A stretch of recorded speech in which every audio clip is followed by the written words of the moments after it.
YouTube have just added something that honestly should have been there years ago. You can now share a video from a specific timestamp straight from the mobile app. So if you want to send someone a video and have it start at the exact moment that matters, you can do that now without any faffing about. But there's a catch: the clips feature is going away. It's really simple. First, play the video to the exact spot you want to share. Then tap the share button underneath the video. At the top of the share sheet, you'll see a new toggle that says start at and whatever time you're at. Flick that on and then send the link however you normally would. Copy, link, WhatsApp, messages, whatever.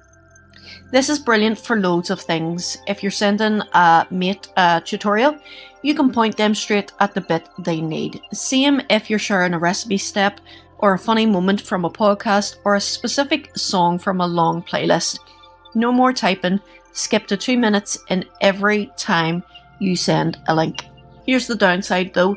YouTube are removing the clips feature to make room for this. So if you used to use clips to grab a specific bit of a video with a custom description, that's gone. You can now only set a start time now, not an end time.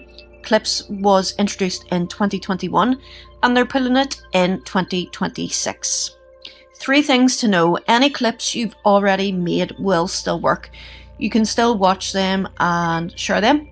You can't make new ones with end times or custom descriptions anymore. And YouTube says if you want that kind of advanced clipping, there's loads of third-party tools that do it better. The trade-off is simpler sharing for most people, but less power for the people who used clips creatively. Did you ever use clips, or were you happy enough with just sharing a timestamp? Let me know in the comments.